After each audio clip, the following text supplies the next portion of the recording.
आज अपन प्रकाश के परावर्तन के बारे में पढ़ेंगे।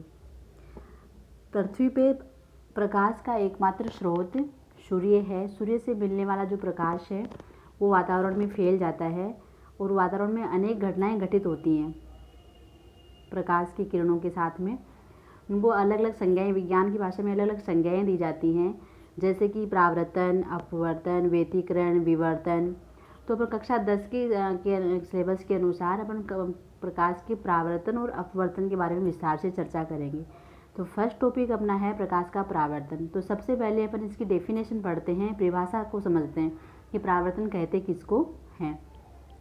तो परावर्तन को अपन एक छोटे से एग्जाम्पल के तौर पे देखें, जैसे कि अपन खेल खेलते हैं तो बॉल, जैसे कोई रबड़ की बॉल है अपने पास, उसको अपन किसी भी फर्श से या दीवार से जैसे किक करेंगे, मारेंगे, तो वो उससे टकरा कर वापस अपनी ओर मुड़ के आ जाती है। सेम यही घटना प्रकाश की किरणों के साथ होती है कि प्रकाश की किरणें वातावरण के अंदर जब मतलब ऊपर से वातावरण वायु में प्रवेश करती हैं और वो अपने धरातल तक पहुंचती हैं, तो धरातल पे अनेक वस्तुओं से वो टकराकर वापस अंतरिक्ष की ओर जाती हैं। तो इसी घटना को परावर्तन कहा जाता है। परावर्तन के कारण से अपन को वस्तुओं के प्रतिबिंब वगैरह बनने की घटनाएं घटित होती हैं, और भी इसमें इस पाठ में अपन आगे पढ़ेंगे। तो परावर्तन की सबसे पहले अपन परिभाषा इस प्रकार समझते हैं कि किसी भी प्रकाश की किरण का किसी भी परावर्तक पृष्ठ या सतह से टकराकर पुनः उसी माध्यम में लौट आने की घटना को अपन परावर्तन कहते हैं। छोटी क्लास में ये परिभाषाएं अपन पढ़ चुके हैं। अब इसको एक रेखीय निरूपण के या चित्र के हिसाब से समझेंगे कि आने वाली जो परावर्तक पृष्ठ पर जो किरण टकराती है आके, तो उसको बोला जाता है आपतित किरण। और टकराने के बाद जब वापस वो अंतरिक्ष की ओर जाती है या वापस उसी माध्यम की ओर लौटती है, तो उसको बोला जाता है परावर्तित किरण। इन दोनों के बीच में मध्य में अपने काल्पनिक रेखा, इस चित्र में देख रहे हो काल्पनिक रेखा खींचते डॉट डॉट करके, इसको बोला जाता है अभिलंब, क्योंकि ये तल जो है परावर्तक पृष्ठ के लंबवत होता है, 90 डिग्री के एंगल पे होता है, इसलिए इसका नाम क्या है, अभिलंब है। अब आपतित किरण अभिलंब के साथ में जो कोण बनाती है उसे बोला जाता है आपतन कोण, जिसे कोण आई से दर्शाया जाता है। और परावर्तित किरण जो अभिलंब के साथ कोण बनाती है उसे कहते हैं अपन परावर्तन कोण। इसको आप चित्र के माध्यम से ऐसे देखना, पॉइंट आउट कर रही हूँ मैं कि जो ये है अपनी आपतित किरण, और यहाँ पे जो डॉट डॉट करके दिख रहा है ये अभिलंब है। अभिलंब के साथ जो कोण बन रहा है ये क्या है, आपतन कोण है। और जो अभिलंब के साथ परावर्तित किरण जो कोण बना रही है वो कौन सा कोण है, परावर्तन कोण है। ये दोनों कोण क्या होते हैं, हमेशा बराबर होते हैं। इसी चीज़ को अपन उसमें पढ़ते हैं आगे परावर्तन के नियम में। जैसे छोटी क्लास में पढ़ चुके हैं अपन, सिंपल से 2 नियम हैं कि परावर्तित किरण, आपतित किरण और अभिलंब तीनों क्या होते हैं, एक ही तल में होते हैं। ये अपन को पता है, चित्र से अपन को दिख रहा है। दूसरा, आपतन कोण और परावर्तन कोण सदैव क्या होते हैं, बराबर होते हैं। जैसे इसका एंगल जिसका माप आएगा, जैसे आपतन कोण 45 डिग्री का है तो परावर्तन कोण भी कितना होगा, 45 डिग्री का ही होगा। अब अपन को पढ़ना है आगे परावर्तन के प्रकार। जो भी एक सिंपल सा क्वेश्चन है, परावर्तन के प्रकार, जो कक्षा 8 में भी अपन पढ़ चुके होते हैं। तो परावर्तन के प्रकार किस बेस पे किए जाते हैं कि प्रकाश की जो किरणें हैं जो जिस परावर्तक पृष्ठ से टकरा रही है उसका सरफेस, उसकी सतह कैसी है, मतलब वो सतह अगर समतल है तो उसे अपन कहेंगे नियमित परावर्तन, और सतह असमतल है तो उसे कहेंगे अपन विस्तृत परावर्तन। नियमित परावर्तन के अंदर जब प्रकाश की किरण टकराकर वापस परावर्तित होती है तो ये परावर्तित किरणें आपस में कभी मिलती नहीं है, एक दूसरे को काटती नहीं है, प्रतिच्छेद नहीं करती, इसलिए इसका नाम है नियमित परावर्तन। नियमित ये एक दूसरे के पैरेलल होती हैं, समानांतर होती हैं, जैसा कि इस चित्र में आपको दिख रहा है।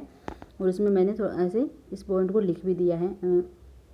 इसका दूसरा प्रकार है विस्तृत परावर्तन, जो इसका जस्ट अपोजिट है कि अगर जो परावर्तक पृष्ठ है वो अपना असमतल हो तो उससे होने वाला परावर्तन क्या कहलाएगा, विस्तृत प्रकार का परावर्तन कहलाएगा।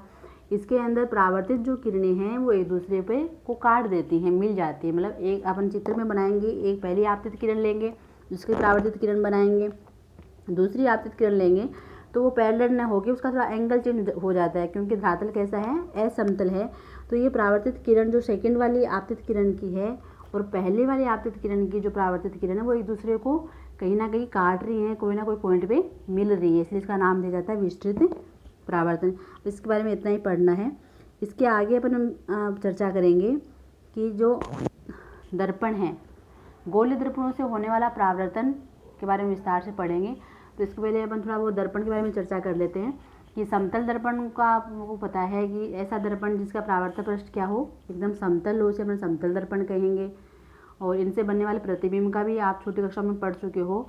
अपने सिलेबस के अंदर जो है गोलीय दर्पणों से जो परावर्तन है उसका विस्तार से अध्ययन करना है अपन को।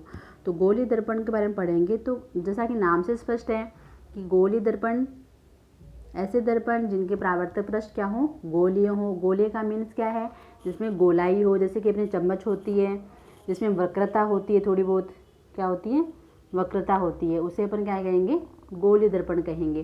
तो चम्मच के एग्जाम्पल से अपन इसको अच्छे से समझ सकते हैं कि चम्मच में जिस भाग में अपन खाना रखते हैं वो तो अंदर की तरफ धंसा हुआ है और जो बाहर का सरफेस है वो बाहर की तरफ उभरा हुआ है, उसे अपन वक्रता के रूप में समझेंगे। तो यहाँ पे इसके अपन टाइप बताएंगे, 2 टाइप के होते हैं मुख्यतः, मोटे तौर पे 2 टाइप के बताए जाते हैं, उत्तल दर्पण और अवतल दर्पण। उत्तल दर्पण का अर्थ समझेंगे कि उत्तल दर्पण वो दर्पण होते हैं जिनके जो परावर्तक पृष्ठ हैं वो बाहर की तरफ वक्रित होते हैं, बाहर की तरफ वक्रित होते हैं। चम्मच है, चम्मच का जो बाहरी हिस्सा है वो अपना क्या क्या कहलाएगा, उत्तल दर्पण कहलाएगा। उत्तल दर्पण की एक विशेषता ये है कि ये प्रकाश की किरणों को क्या करता है, फैलाता है, दूर दूर तक फैलाता है। ये अपन चित्र के माध्यम से आगे मैं बताऊंगी। तो इसलिए इसका नाम अपसारी दर्पण भी कह सकते हैं इसको, इसकी फैलाने की प्रकृति होती है। दूसरा है अवतल दर्पण। अवतल दर्पण मतलब ऐसे दर्पण जिनके परावर्तक पृष्ठ अंदर की ओर धसे हुए हों, मतलब जो अंदर की ओर धसा जो भाग है उससे अगर प्रकाश किरण टकरा जाएगी और वापस जाएगी तो उस दर्पण को अपन नाम दे देंगे अवतल दर्पण। अवतल दर्पण की प्रकृति क्या होती है, प्रकाश की किरणों को इकट्ठा करने की, एकत्रित करने की। तो इसे अपन अभिसारी दर्पण भी कह सकते हैं इसको।